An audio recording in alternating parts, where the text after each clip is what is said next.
Allah memudahkan kaki kita untuk melangkah. Karena orang biasanya kalau seandainya rumahnya itu dekat dengan masjid, kemudian tak Allah gerakkan hatinya untuk tak ke masjid ya. Walaupunlah dah telinganya itu sudah dimasukkan, sudah terdengar, tetapi bapa dan ibu senantiasa diberikan kemudahan. Jadi kita bersyukur.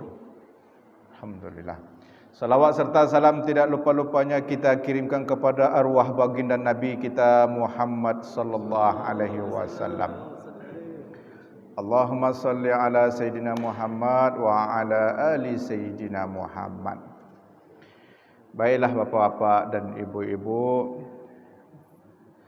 pengajian kita tentang Al-Hikam yang kita bahas sekarang adalah masalah tasawuf.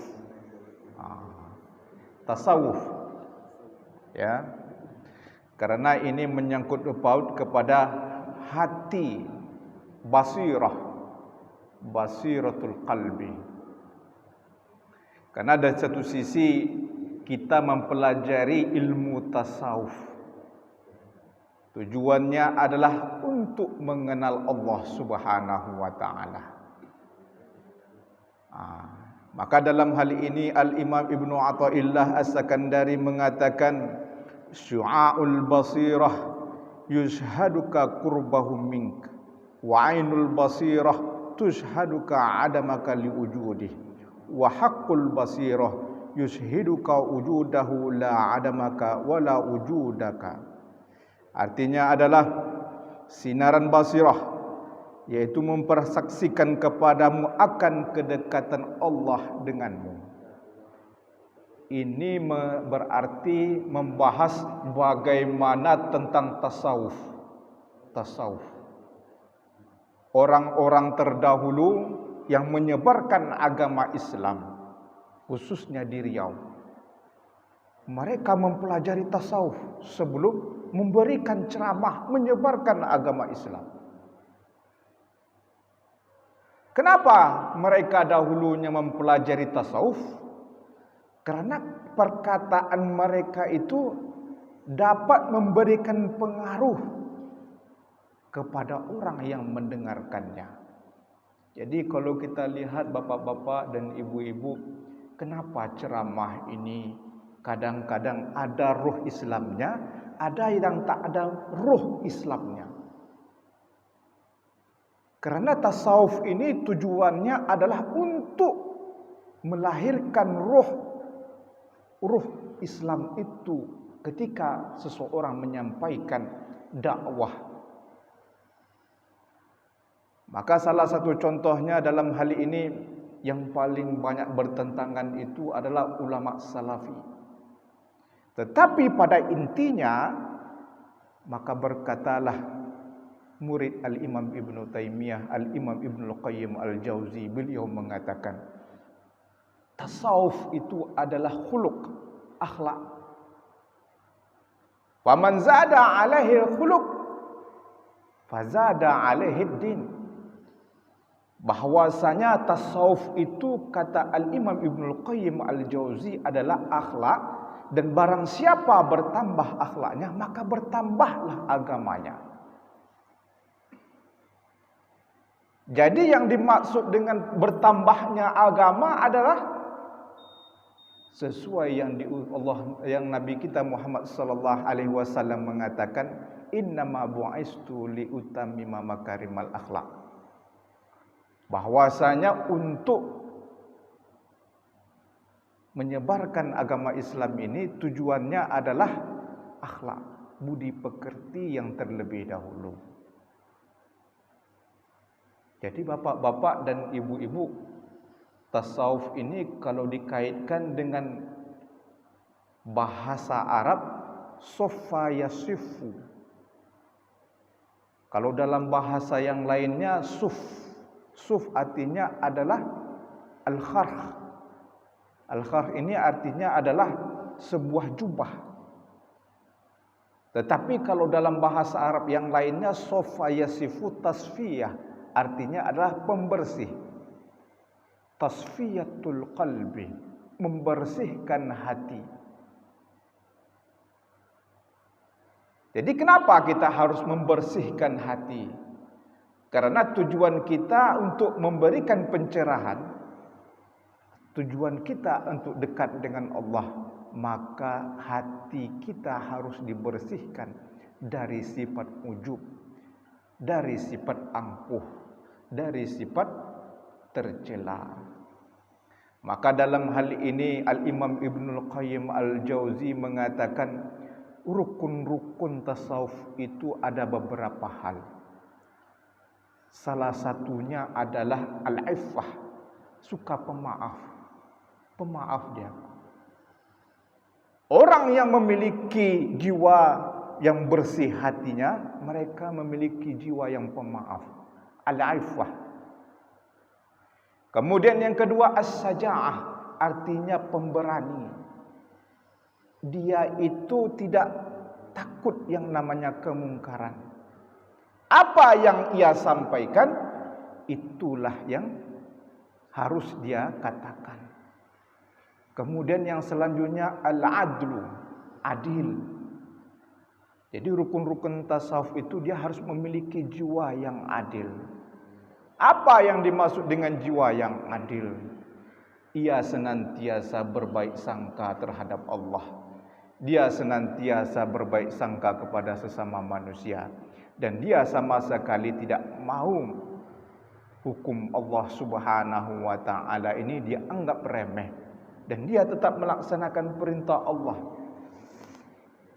Nah, jadi bapak-bapak dan ibu-ibu, yang penting kita pelajari saat sekarang ini apa tasawuf yang sering kita pelajari selama ini. Maka pada intinya dalam hal ini berkatalah Syekhul Azhar yang sebelumnya Syekh Abdul Halim Mahmud. Beliau mengatakan, sesungguhnya tasawuf itu pada masa kami adalah sebutan. Hanya sebutan. Tetapi tasawuf ini pada intinya sudah ada di zaman Nabi Muhammad sallallahu alaihi wasallam. Sudah ada di zaman Nabi. Salah satu contohnya adalah Nabi Muhammad sallallahu alaihi wasallam senantiasa zuhud dalam masalah makan, zuhud dalam masalah apapun. Maka sesuai yang dikatakan ketika Nabi Muhammad sallallahu alaihi wasallam Isra dan Mi'raj, maka Allah berkata kepada Nabi Muhammad, "Ya Muhammad, hendaklah engkau bersifat wara." Maka sesungguhnya orang yang memiliki jiwa tasawuf, mereka wara. Wara. Wara di sini artinya adalah mereka itu betul-betul mencintai akhirat. Maka kalau kita melihat dalam hadis dan diriwayatkan oleh Sayyidah Aisyah, Nabi Muhammad itu selama 3 hari tidak pernah kenyang dalam makan. Sampai Nabi Muhammad wafat. Tujuannya pertama sekali adalah Nabi Muhammad ingin menunjukkan kepada umatnya, beginilah cara yang dilakukan yang sebenarnya. Sampai-sampai Nabi Muhammad sallallahu alaihi wasallam rela meninggalkan kemewahan. Bukan berarti Nabi Muhammad tidak diberi kemewahan. Diberi. Tetapi ia mengajarkan umatnya untuk senantiasa berlaku zuhud. Terus bagaimana dengan orang-orang tasawuf yang menyimpang? Ada.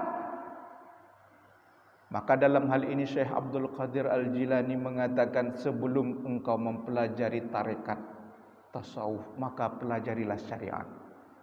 Syariat. Tujuannya adalah bahwasanya syaitan dan iblis senantiasa memberikan ilmu seolah-olah ilmu itu berupa syariat, padahal itu adalah tipuan. Karena apa? Karena kita tidak kuat dasar ilmu syariat. Makanya Syekh Abdul Qadir Al-Jilani sebelum dia mempelajari tarekat, dia mempelajari fikih. Terkenallah Syekh Abdul Qadir dengan fikih Hambali. Kemudian dia bisa juga dalam fikih Syafi'i. kemudian dia menguasai hadis, kemudian beliau menguasai tafsir. Syekh Abdul Qadir memiliki tafsir namanya Tafsir Jilani. Kemudian Syekh Abdul Qadir juga menguasai segala ilmu, baik dari bahasa. Tujuannya apa? Karena beginilah sesungguhnya hakikat dari tasawuf. Maka dijelaskanlah oleh Al-Imamul Junaid Al-Baghdadi, apabila engkau melihat ada orang yang bisa terbang di udara, kemudian engkau juga melihat ada orang bisa berjalan di atas air, kemudian dia tidak taat dengan syariat Allah dan tak mengikuti sunnah Nabi Muhammad sallallahu alaihi wasallam, maka jangan kau ikuti mereka. Pernah suatu ketika Al-Imam Abu Yazid Al-Bustami, seorang sufi pada abad kedua Hijriah, dia membawa ponakannya Isa. Ketika itu beliau mengunjungi seorang orang yang zuhud. Ketika sampai Al-Imam Abu Yazid Al-Bustami kepada seorang zuhud tersebut, dilihatnya lah tingkah lakunya. Kemudian ketika itu seorang zuhud ini dia meludah ke arah kiblat. Apa kata Al-Imam Abu Yazid Al-Bustami? Jangan kau ikuti orang yang seperti ini. Kenapa? Karena dia tidak mengikuti adab dan akhlak sunnah Nabi Muhammad sallallahu alaihi wasallam. Jadi bapak-bapak dan ibu-ibu, kenapa tasawuf ini identik dengan kezuhudan? Karena tujuannya adalah az-zuhdu dalam artian as-siqatu billah ma'ahubbil faqri. Artinya kuat dengan Allah, mencintai kefakiran. Jadi orang yang sufi atau orang yang mempelajari tasawuf, mereka itu kuat dengan Allah, ma'ahubbil faqri, mencintai kefakiran. Maka Syekh Abdul Qadir Al-Jilani menjelaskan orang yang fakir bukanlah orang tak punya duit. Kan banyak kita melihat, wah mereka ini orang yang fakir, bukan orang yang tak punya duit, bukan orang yang tak punya rumah. Tetapi orang yang fakir adalah mereka betul-betul di dalam hati mereka hanya Allah. Ketika mereka mengatakan sesuatu jadilah, maka jadilah. Inilah yang disebut dengan wali-wali Allah. Jadi bapak-bapak dan ibu-ibu, penyebaran agama Islam mulai dari Aceh sampai ke Medan, kemudian sampai ke Sumatera, kemudian juga sampai dari Jawa, itulah yang dipelajari mereka tentang tasawuf. Apa pokok-pokok dari tasawuf? Maka dalam hal ini berkata Syekh Abdul Hasan Az-Zanjani, beliau mengatakan bahwasanya inti dari tasawuf mereka mengajarkan 3 pokok. Pertama adalah lisan. Lisan itu senantiasa digunakan berkata yang hak. Hak di sini adalah berzikir. Apa saja yang mereka lakukan, mereka berkata yang hak, zikir. Kemudian yang kedua, telinga. Mereka senantiasa mendengar yang baik-baik, kemudian dijadikan iktibar. Kemudian yang selanjutnya, hati mereka senantiasa tafakkur. Tafakkur. Jadi kalau kita kaitkan dengan ilmu tasawuf, bahwasanya hati manusia ini merupakan wadah. Wadah. Di mana wadah tersebut betul-betul menyimpan suatu keajaiban. Kalau seandainya hati manusia yang wadah ini betul-betul diisi dengan ma'rifat, betul-betul diisi dengan ingat kepada Allah, maka ia senantiasa beringat kepada Allah. Maka dalam hal ini Syekh Abdul Qadir Jilani mengatakan, apabila mereka mengatakan sesuatu jadilah, maka jadilah. Itulah yang dilakukan oleh para wali-wali Allah. Ketika mereka menyebarkan agama Islam, mereka bermohon kepada Allah, ya Allah, tolong aku menyebarkan agama Islam. Kemudian ketika itu seorang wali Allah ini memohon kepada Allah untuk memberikan keajaiban, diberikan Allah langsung, karena mereka ma'rifat, dekat dengan Allah Subhanahu wa taala. Maka dalam hal ini Al-Imam Ibnu Athaillah menjelaskan bahwasanya ainul basirah tentunya adalah mata hati. Ada seorang Arab Badui berkata seorang ahli sufi Muhammad bin Ali bin Husain. Suatu ketika orang Arab Badui ini berkata, "Wahai Muhammad Ali bin Husain, bagaimana engkau menyembah Tuhanmu?" Dijawablah sama Muhammad bin Ali bin Husain, "Sesungguhnya aku tidak menyembah kepada apa yang tidak aku lihat." Maka orang Arab Badui tadi menjawab, "Terus bagaimana engkau melihat Tuhanmu?" Maka dijawablah oleh Muhammad bin Ali bin Husain, "Sesungguhnya aku melihat Tuhanku melalui mata hatiku. Sesungguhnya mata hati ini bisa melihat di mana keberadaan Allah Subhanahu wa taala. Walaupun mata manusia tidak melihat, tetapi ainul basirah bisa melihat dan merasakan keberadaan Allah." Terus apa dalilnya sampai-sampai engkau hatimu bisa melihat Allah? Aku melihatnya dalil dalam Al-Quran, bahwasanya Allah Subhanahu wa taala menjelaskan tentang keberadaannya. Salah satunya adalah tunjukkan kekuasaannya. Allah menciptakan langit dan bumi, kemudian Allah melipat malam dan siang, kemudian Allah juga menciptakan diriku, dan inilah menjadikan bukti bahwasanya Allah Subhanahu wa taala itu ada. Jadi bapak-bapak dan ibu-ibu penting ilmu tasawuf. Tujuannya apa?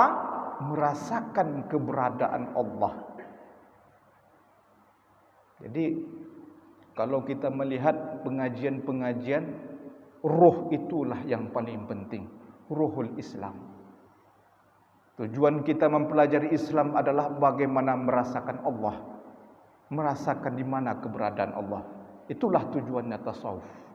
Maka Al-Imam Ibnu Athaillah As-Sakandari sudah menjelaskan bahwasanya mata hati manusia ini tajam, dan lebih tajam lagi daripada pisau. Apabila mata hati kita ini sudah diasah dengan syariat, kemudian diasah dengan tarekat, kemudian diasah dengan ma'rifat, maka ia akan bisa menembus apa yang tak bisa ditembus oleh mata manusia. Jadi bapak-bapak dan ibu-ibu, kadang-kadang di zaman sekarang ini, apakah perlu seseorang itu mempelajari tasawuf? Perlu. Kadang-kadang ada yang mengatakan wajib, dan kadang-kadang ada yang mengatakan mubah, dan kadang-kadang ada yang mengatakan tidak wajib. Tetapi bagi orang-orang yang ingin merasakan keberadaan Allah, maka wajib bagi mereka untuk mempelajari ilmu tasawuf. Kenapa? Karena kita ingin merasakan di mana Allah Subhanahu wa taala. Makanya dalam maqalat Al-Imam Ibnu Athaillah As-Sakandari mengatakan, kita ini tidak boleh bergantung kepada diri kita sendiri, tetapi kita harus bergantung kepada Allah Subhanahu wa taala. Jadi bapak-bapak dan ibu-ibu, tasawuf ini tujuannya adalah bagaimana cara kita beribadah kepada Allah, bagaimana cara kita beradab kepada Allah, bagaimana cara kita dekat dengan Allah. Karena Nabi Muhammad sallallahu alaihi wasallam, beliau sama sekali tidak pernah mengajarkan kepada kita tentang kemewahan, tetapi Nabi Muhammad hanya mengajarkan kepada kita tentang kezuhudan. Nabi Muhammad mengajarkan kepada kita bagaimana dekat dengan Allah. Salah satunya adalah senantiasa berpuasa, kemudian selanjutnya berzikir, kemudian selanjutnya adalah berkhalwat. Maka dalam hal ini berkatalah Syekh Abdul Halim Mahmud, seorang Syekhul Azhar yang sebelumnya, beliau mengatakan, sesungguhnya kami senantiasa berkhalwat. Apa arti berkhalwat? Menyendiri. Jadi orang-orang ilmu tasawuf itu, bapak-bapak dan ibu-ibu, ketika mereka ingin mendekatkan diri mereka kepada Allah, mereka membuat satu tempat. mereka beribadah dengan fokus. Dekat, dibuatnya lah suatu tempat. Kemudian tempat itu mereka berusaha untuk beribadah kepada Allah. Tujuannya apa? Memfokuskan diri mereka kepada Allah. Kemudian mereka berusaha untuk senantiasa menahan syahwat dan hawa nafsu. Kenapa? Karena syahwat dan hawa nafsu ini merupakan musuh yang tersembunyi dalam diri manusia. Karena itulah tasawuf ini mengajarkan untuk menundukkan syahwat dan hawa nafsu dari segala bentuk perbuatan yang tercela. Jadi bapak-bapak dan ibu-ibu, kalau seandainya ada orang mengatakan, jangan kau mempelajari tasawuf, karena tasawuf itu adalah sesat. Maka dalam hal ini sudah dijelaskan oleh Al-Imamul Junaid Al-Baghdadi, bahwasanya ilmu tasawuf itu senantiasa sesuai dengan syariat Allah, sesuai dengan sunnah Nabi Muhammad sallallahu alaihi wasallam. Karena barang siapa yang mengikuti tasawuf tetapi dia tidak mengikuti syariat Allah dan tidak mengikuti Nabi Muhammad sallallahu alaihi wasallam, maka ia sama sekali bukan dari golongan yang tasawuf, bukan golongan sufi. Kenapa? Karena tujuan mereka adalah tidak lain tidak bukan adalah senantiasa untuk dekat dengan Allah Subhanahu wa taala. Kan banyak bapak-bapak dan ibu-ibu, ketika kita mempelajari tasawuf kita melihat ada yang menyimpang. Ada. Kita melihat tasawuf juga ada juga yang tidak sesuai dengan sunnah Nabi. Ada. Tetapi yang pada intinya tasawuf yang kita pelajari adalah tasawuf yang betul-betul sesuai dengan yang dilakukan oleh Nabi Muhammad sallallahu alaihi wasallam. Ini tentang tasawuf, tentang kezuhudan. Kemudian yang selanjutnya kata Al-Imam Ibnu Athaillah As-Sakandari, kana Allahu wala syai'un ma'hu wa wah'an ala ma alaihikan. Sesungguhnya Allah Subhanahu wa taala tidak ada sesuatu pun bersamanya, dan dia ada dimanapun kalian berada. Artinya apa? Dalam ilmu tasawuf, bahwasanya untuk senantiasa dekat dengan Allah, maka berkatalah Imam Abu Bakar Asy-Syibili, beliau berkata, apabila engkau ingin merasa tentram dengan Allah, apabila engkau ingin merasakan keberadaan Allah dimanapun engkau berada, maka janganlah engkau perturutkan syahwat dan hawa nafsu. Tuh. Artinya apa bapak-bapak dan ibu-ibu? Karena syahwat dan hawa nafsu ini kadang-kadang menghalangi basirah manusia, mata hati. Inilah kendaraan setan.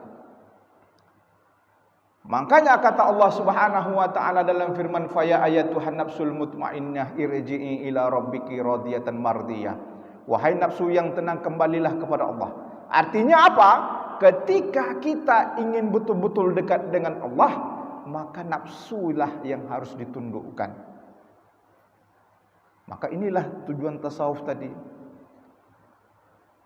Dan juga ilmu tasawuf ini tujuannya adalah mengambil iktibar. Ketika nafsu dan syahwat ini sudah ditundukkan, maka timbullah tadi hikmah. Hikmah, segala bentuk kejadian yang ada di muka bumi ini senantiasa diambil hikmah. Dia ambil hikmah. Sampai-sampai dalam hal ini pernah berkatalah seorang ahli sufi namanya Ma'ruf Al-Qarhi. Beliau pernah suatu ketika ditanya tentang orang gila.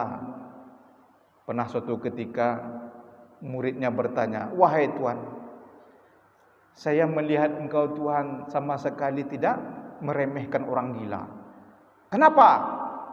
Ketahuilah, sesungguhnya Allah Subhanahu wa taala telah mengajarkanku untuk tidak meremehkan orang gila, tidak meremehkan orang yang berilmu, tidak meremehkan orang-orang anak kecil.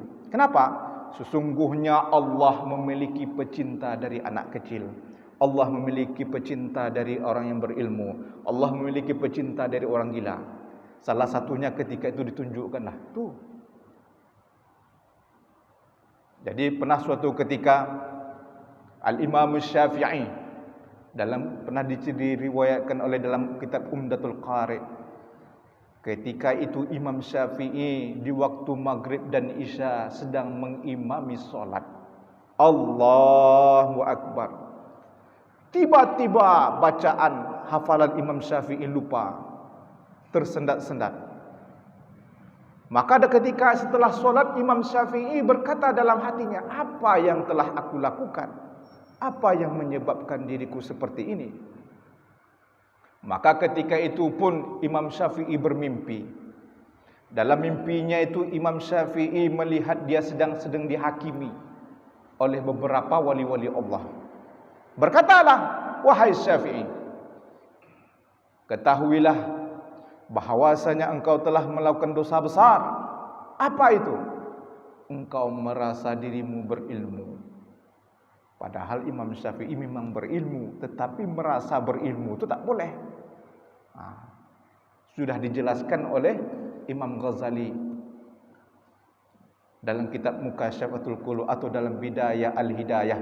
Barang siapa yang merasa dirinya berilmu atau merasa dirinya lebih mulia daripada orang lain, merasa aja dulu, maka sesungguhnya dia termasuk orang yang sombong. Maka ketika itu Imam Syafi'i dihukum. Maka ada suatu hakim atau wali Allah, jangan kau hukum, sesungguhnya dia akan bermanfaat untuk orang lain. Kemudian ketika itu disuruhlah, besok engkau harus pergi ke tempat tong sampah, ada orang gila di situ. Terbangunlah Imam Syafi'i. Setelah terbangunnya pergilah dia ke tempat tong sampah dan dilihatnya memang ada orang gila di situ. Ketika itu Imam Syafi'i mengecup tangannya. Apa kata orang gila? Hai Syafi'i, engkau sudah memakai jubah kehormatan, sedangkan aku memakai pakaian yang buruk. Apakah ini adabmu? Baluri tanganmu dengan debu dahulu, baru kau cium tanganku. Maka dibalurilah tangan Imam Syafi'i dengan debu, baru diciumnya orang gila tersebut. Kemudian ketika itu orang gila ni berkata, wahai Syafi'i, aku telah melihat bagaimana engkau dihakimi ketika tadi malam. Aku melihat, dan akulah yang menyelamatkan engkau ketika itu. Dan sekarang engkau disuruh untuk datang kepadaku. Maka terkejutlah Imam Syafi'i. Memang betul ini, yang orang gila yang disuruh dalam mimpi itu memang ini orangnya.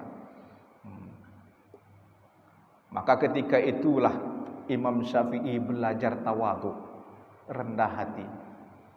Jadi bapak-bapak dan ibu-ibu, tasawuf ini mengajarkan kepada kita tawadhu, rendah hati. Maka dalam hal ini Al-Imam Az-Zunun Al-Masri, seorang sufi dari Mesir, beliau menasihatkan kepada muridnya Ibrahim. Beliau mengatakan, wahai muridku, senantiasalah engkau memiliki 4 hal. Jangan engkau lupakan 4 hal. Karena 4 hal inilah yang dilakukan oleh orang-orang terdahulu, orang-orang yang dekat dengan Allah. Yang pertama sekali adalah rangkullah kefakiran. Apa yang dimaksud dengan kefakiran? Karena orang-orang sufi, orang pelajari tasawuf, mereka memiliki jiwa yang fakir. Hati mereka dekat dengan Allah, rendah hati. Kemudian yang kedua, orang yang memiliki dekat dengan Allah memiliki jiwa yang sabar. Sabar. Apapun yang terjadi, diambil hikmah. Itulah orang yang tasawuf. Kemudian yang ketiga, mereka senantiasa menundukkan syahwat. Syahwat. Karena musuh yang paling besar dalam diri manusia adalah syahwat. Kemudian yang selanjutnya adalah senantiasa menundukkan nafsu. Kemudian yang selanjutnya adalah takut dengan Allah Subhanahu wa taala. Kemudian selanjutnya, bagaimana cara kita takut dengan Allah agar menjadi manusia yang takut dengan Allah? Maka pelajarilah tasawuf. Dalam ilmu tasawuf ini senantiasa diwujudkan bagaimana takut dengan Allah. Maka berkatalah Al-Qadhi Iyad, seorang sufi yang pada abad ke-4 Hijriah, beliau mengatakan, ciri-ciri orang yang saleh yaitu adalah mereka memiliki niat yang tidak berkhianat. Niat mereka tidak berkhianat. Mereka senantiasa betul-betul niat mereka karena Allah Subhanahu wa taala. Kemudian yang kedua, lisan mereka senantiasa berkata yang hak. Apa saja yang mereka lakukan, mereka sama sekali tidak berbohong terhadap Allah. Kemudian yang selanjutnya, hati mereka senantiasa takut kepada Allah. Jadi orang yang mempelajari tasawuf itu, bapak-bapak dan ibu-ibu, memang itulah yang mereka miliki. Apa yang mereka miliki? Lisan yang berkata yang hak, hati yang senantiasa takut. Kemudian apalagi hati yang tak berkhianat. Maka dalam hal ini berkatalah Al-Imam Abu Yazid Al-Bustami bahwasanya ketika manusia mengucapkan dua kalimat syahadat, asyhadu an la ilaha illallah wa asyhadu anna Muhammadar Rasulullah, maka ketika itu pun bahwasanya barang siapa yang mengucapkan dua kalimat syahadat, maka ia akan masuk surga. Maka ia akan selamat dari azab kubur. Maka ia akan selamat dari azab api neraka. Tetapi syaratnya harus ada 4. Tak hanya ucapan. Apa yang pertama? Yang pertama sekali adalah lidah yang tak berdusta. Jadi orang yang memiliki jiwa tasawuf, yang pelajar tasawuf itu harus memiliki lidah yang tak berdusta. Berkaitan bapak-bapak dan ibu-ibu. Kemudian yang selanjutnya, hati yang tak berkhianat. Ini memang berkaitan. Hati yang tak boleh berkhianat. Niat yang tak boleh berkhianat. Kemudian yang selanjutnya, tidak boleh memakan barang yang haram walaupun itu sedikit. Kemudian yang selanjutnya adalah senantiasa ikhlas dalam beribadah. Jadi ikhlas ini bapak-bapak dan ibu-ibu, tujuan dari mempelajari ilmu tasawuf adalah bagaimana kita betul-betul ikhlas beribadah kepada Allah Subhanahu wa taala. Terutama bagi kita saat sekarang ini. Kadang-kadang yang paling susah nih kan ketika kita beribadah. Ketika kita beribadah, kenapa sulit sekali saya ikhlas? Kenapa sulit sekali wajahku ini betul-betul menyembah Allah? Apa yang menyebabkan diriku ini susah untuk sujud, betul-betul sujud? Karena ruh kita itu tidak pernah merasakan bagaimana mendekat dengan Allah. Itu saja sebenarnya. Makanya dipelajarilah ilmu tasawuf tadi. Maka berkatalah seorang ulama Indonesia nama Syekh Muhammad Nafis bin Idris Al-Banjari. Beliau seorang ulama sufi juga.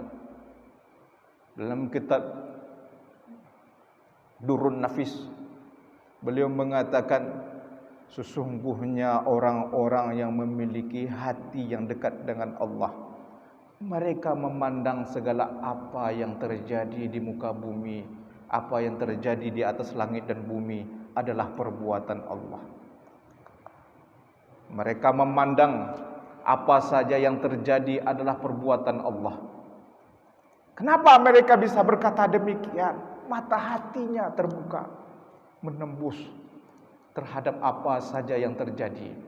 Maka dalam hal ini Syekh Abdul Qadir Jilani mengatakan dalam kitab Sirrul Asrar, beliau mengatakan ketika hati manusia sudah bersatu atau keinginan manusia sudah bersatu dengan keinginan Allah, maka sama sekali dia tidak merasakan ragu lagi bahwasanya dunia ini adalah berkat tindak tanduk dan perbuatan Allah. Mereka memandang apa saja yang terjadi disebabkan perbuatan Allah. Maka disesuaikanlah dalam firman Allah, wala nabluwannakum bisyai'im minal khauf wal ju'i wa naqsim minal amwal. Sesungguhnya kami akan uji manusia dengan rasa takut. Jadi bapak-bapak dan ibu-ibu bisa jadi ketika ada orang lain yang menguji kita kesabaran, itulah cara Allah.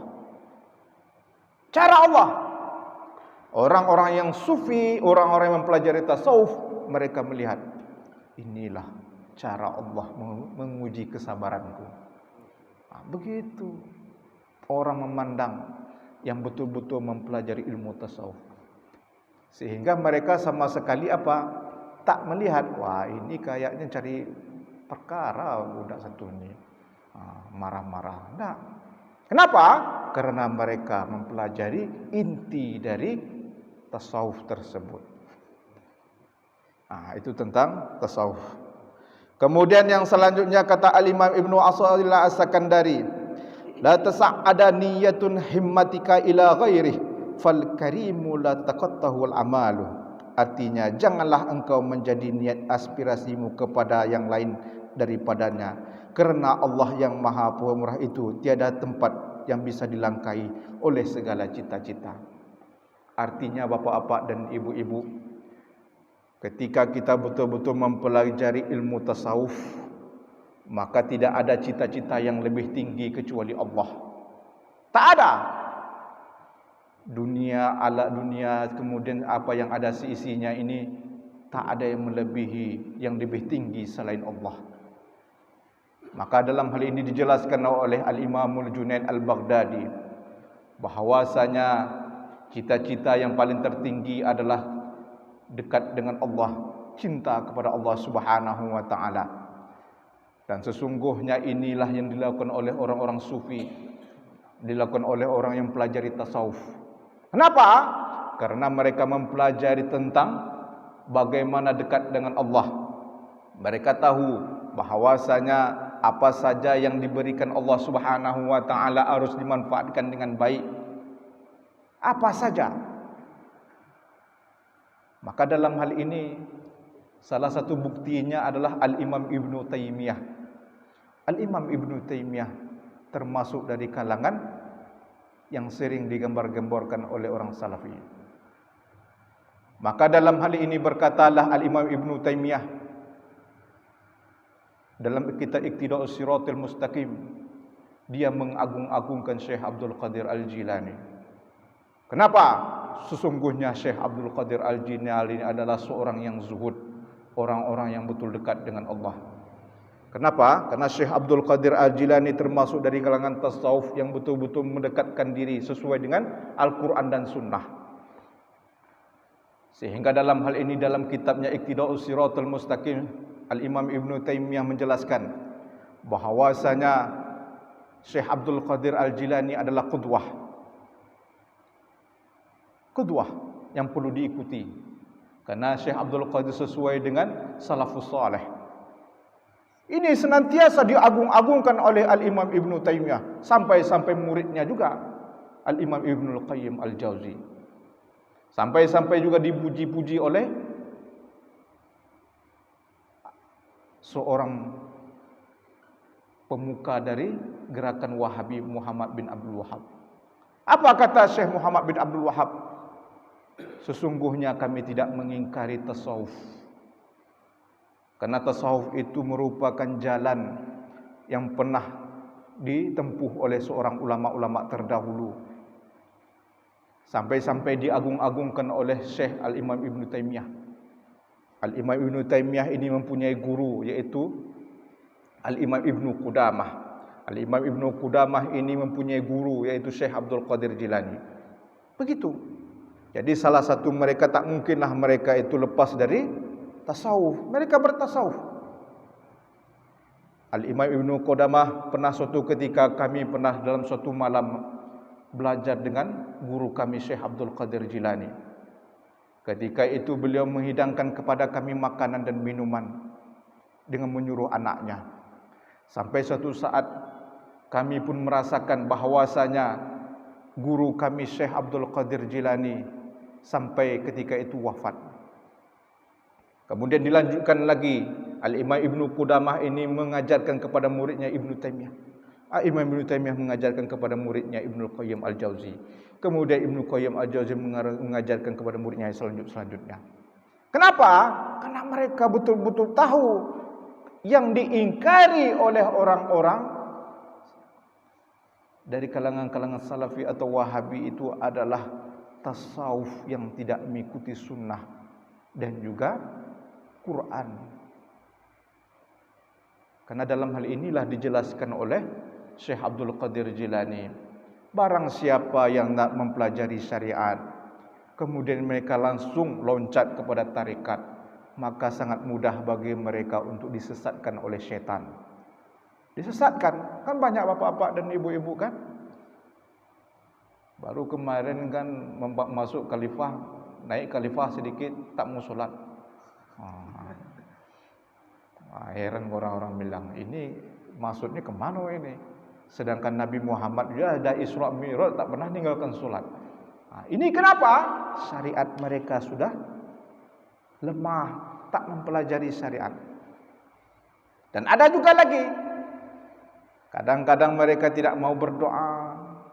Ada. Kadang-kadang yang lebih lagi, mereka senantiasa menganggap diri mereka lebih daripada orang lain. Nabi kita Muhammad sallallahu alaihi wasallam mengajarkan kepada kita, apa kata Nabi Muhammad kepada Arab Badui. Ketika Arab Badui itu tahu ini Nabi Muhammad, diciumnya lah tangan kaki. Apa kata Nabi Muhammad?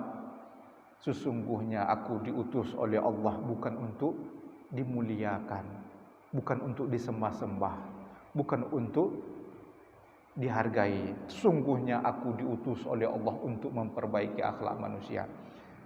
Ketika itu Nabi Muhammad, jangan kau lakukan ini. Tujuannya apa? Tawadhu, rendah hati. Itulah yang diajarkan oleh tasawuf. Tasawuf itu mengajarkan kepada untuk rendah hati, tawadhu. Salah satu contohnya adalah Al-Imam As-Siri As-Saqati. Al-Imam As-Siri As-Saqati begitu juga mengajarkan kepada Al-Imamul Junaid Al-Baghdadi bagaimana nilai tasawuf tersebut. Pernah suatu ketika Al-Imamul Junaid Al-Baghdadi, seorang ahli sufi ini, beliau ketika sudah tua renta, pergilah beliau ke sebuah masjid. Ketika itu Al-Imamul Junaid Al-Baghdadi duduk setelah melaksanakan solat. Tiba-tiba ada seorang pemuda.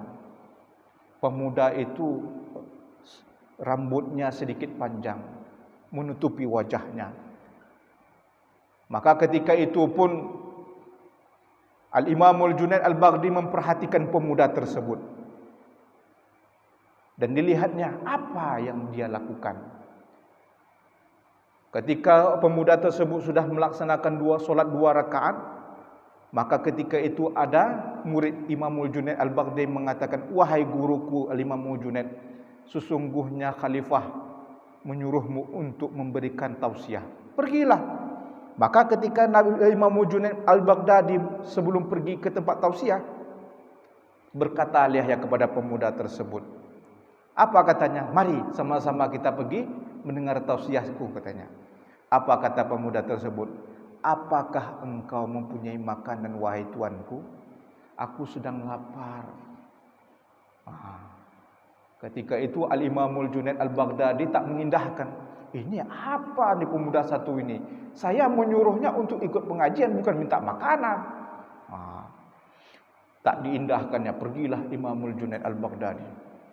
Tiba-tiba setelah Imamul Junaid Al-Baghdadi memberikan ceramah, tiba-tiba dia bermimpi. Dalam mimpinya itu Al-Imamul Junaid Al-Baghdadi melihat para nabi-nabi Allah dan juga Rasulullah sallallahu alaihi wasallam tidak menoleh kepada Al-Junaid Al-Baghdadi. Ketika itu heran, kenapa ya Rasulullah kau tak menoleh kepadaku? Tak tahukah engkau, wahai Junaid, sesungguhnya kami tidak suka seperti orang-orang yang bakhil. Ketika ada seorang pemuda yang meminta makanan kepadamu, tapi engkau menolaknya. Sesungguhnya mereka bukanlah orang-orang yang pelit, bukanlah golongan kami. Terkejutlah Al-Imamul Junaid Al-Baghdadi. Ketika itu dicari Imamul Junaid Al-Baghdadi, pemuda tersebut. Kebetulan pemuda tersebut masih ada di dalam masjid. Dikasihnya, ini makanan untukmu. Apa kata pemuda tersebut? Kenapa engkau beri makanan kepadaku, wahai Tuan? Sesungguhnya aku sama sekali tidak meminta makan. tetapi aku hanya mengujimu. Wah. Aku tahu apa yang terjadi padamu, engkau bermimpi. Engkau melihat Nabi Muhammad sallallahu alaihi wasallam dalam mimpimu, dan Nabi Muhammad tak menoleh kepadamu. Kenapa? Karena engkau tidak memiliki, kau mengacuhkan kepadaku. Maka ketika itu pun sadar. Itulah pentingnya tawadhu, rendah hati. Diajarkanlah Imamul Junaid, dan Imamul Junaid pun mengajarkan kepada muridnya tentang arti dari kezuhudan, rendah hati. Dan begitu juga dengan Al-Imam Abu Bakar Ash-Shibili, muridnya Al-Imamul Junaid Al-Baghdadi. Al-Imam Abu Bakar Ash-Shibili termasuk dari kalangan hakim besar di masa kekhalifahan Bani Abbasiyah. Ketika itu Al-Imam Abu Bakar Ash-Shibili meminta kepada Al-Imamul Junaid Al-Baghdadi, "Wahai guruku, berikanlah sesuatu yang bisa engkau berikan kepadaku yang paling berharga." Apa kata Al-Imamul Junaid Al-Baghdadi? "Sekarang engkau tanggalkan jubah hakimmu itu. Engkau kan hakim pengadilan tinggi negara. Lepaskan, sekarang coba engkau mengemis." Kalau ada hakim di sini disuruh macam itu tak berani dia. Apa kata dia? Masa aku hakim disuruh begitu? Ini disuruh, pergi kau mengemis dahulu. Kalau engkau betul ingin mendapatkan sesuatu yang berharga dariku, pergi mengemis. Disitulah diajarkan tentang rendah hati, jangan angkuh dan sombong. Sampai-sampai Al-Imam Abu Bakar Ash-Shibili mengatakan, "Aku mendapatkan pelajaran dari guruku Imamul Junaid Al-Baghdadi tentang kerendah hati. Tidak perlu sombong." Artinya apa? Ketika itu Al-Imam Abu Bakar Ash-Shibili mendapatkan karomah. Dia bertemu dengan Nabi Muhammad sallallahu alaihi wasallam. Ketika Al-Imam Mujahid bermimpi, dia melihat Al-Imam Abu Bakar Ash-Shibili setelah solat dicium keningnya oleh Nabi Muhammad sallallahu alaihi wasallam. Kemudian Imam Mujahid berkata kepada Imam Abu Bakar Ash-Shibili, "Wahai Abu Bakar Ash-Shibili, apa amalan yang engkau lakukan sampai-sampai aku melihat dalam mimpiku engkau senantiasa dicium keningmu oleh Nabi Muhammad sallallahu alaihi wasallam?" "Sesungguhnya aku setelah solat, aku senantiasa bersolawat kepada Nabi Muhammad sallallahu alaihi wasallam. Dan dia mengajarkan kepadaku untuk senantiasa tawadhu dan rendah hati." Inilah tasawuf itu, bapak-bapak dan ibu-ibu. Mengajarkan kepada kita tentang arti, makna, tentang diri kita ini untuk senantiasa rendah. Untuk senantiasa menganggap diri kita ini bukan siapa-siapa. Itulah bisa ambil pelajaran. Tasawuf itu mengajarkan kepada kita untuk senantiasa menganggap dunia ini bukanlah sesuatu yang paling agung, tetapi dunia ini tempat ujian. Mungkin karena azan dah bunyi. Boleh. Apakah orang alim tasawuf itu selalu mendapat karomah? Jadi begini, Syekh Abdul Qadir Jilani mengatakan al-istiqomah afdalu min alfi karamah. Sesungguhnya kalau siapa saja yang istiqomah pasti dapat karomah. Syaratnya istiqomah. Jadi orang-orang yang istiqomah itu mendapatkan keajaiban. Jadi orang-orang sufi ini sebenarnya itu istiqomah. Tapi kalau orang sufi tak istiqomah, tak ada dapat. Itu yang paling penting. Jadi bapak-bapak dan ibu-ibu kalau ingin dapat karomah, istiqomah lah. Ya. Pergi ke masjid sering-sering, berzikir sering-sering, jangan ditinggalkan. Itulah yang dilakukan oleh orang-orang tasawuf, orang sufi. Ada lagi bapak ibu? Bisakah orang kaya itu zuhud? Bisa. Salah satunya adalah Al-Imam Abul Hasan As-Sazuli. Pernah suatu ketika muridnya bertanya, "Wahai guruku, aku melihat engkau pakaianmu bagus-bagus semuanya. Aku melihat engkau pun juga memiliki harta yang banyak." Maka dijawab oleh Al-Imam Abul Hasan As-Sazuli, "Sesungguhnya aku memakai pakaian ini tidak aku masukkan ke dalam hati. hatiku hanya Allah. Pakaian ini cukuplah di luar saja. Artinya apa? Selama hati kita ini bisa dapat dijaga dengan baik, silahkan.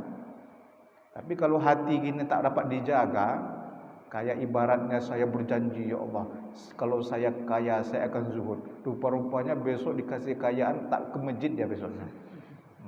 Izin Ustaz, satu lagi Ustaz, Ah. masalah tausiah Pak Ustaz yang ilmu lewat Ustaz.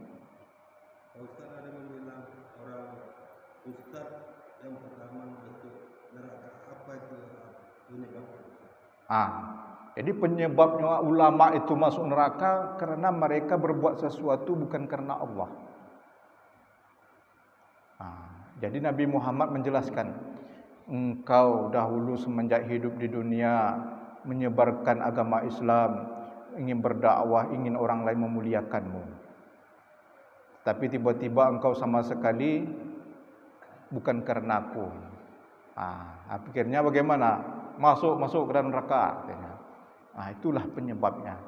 Berhati-hatilah kita dalam berniat, karena niat ini sungguhnya akan sangat dampak besar nanti di akhirat kelak. Jadi bapak-bapak dan ibu-ibu, itulah tujuan tasawuf. Tasawuf itu adalah betul-betul niat kita ini karena Allah, bukan karena manusia, bukan karena dunia. Itu. Ada lagi?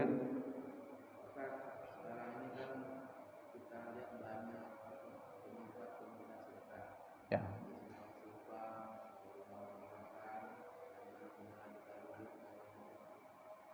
Apabila yang seperti ini kan kita lihat seperti sudah profesi jadinya. Ya. Kalau tidak kita berikan, apakah kita termasuk orang yang kikir? Oh gitu. Ya, sebenarnya lah kalau kita kaitkan yang dilakukan oleh seorang wali-wali Allah dan juga Nabi Muhammad, bahwasanya sedekah ini merupakan pelancar rezeki.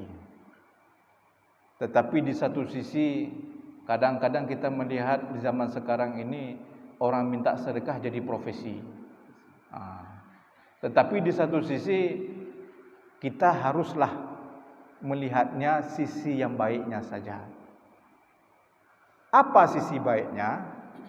Allah Subhanahu wa taala memberikan cobaan bagi kita melalui orang lain. Contoh, ada orang yang profesi sebagai minta sedekah. Kadang-kadang ditolak pun kadang-kadang berpikir kita. Kemudian kalau kita marahi tak mungkin. Tetapi di satu sisi kita melihat dampak positifnya. Apa pendapat positif? Tanamkanlah hati kita untuk senantiasa bersifat pemurah karena Allah Subhanahu wa taala. Walaupun dia profesi betul-betul kita nampak kan, ini kayaknya bukan betul-betul minta sedekah, tapi betul-betul profesi.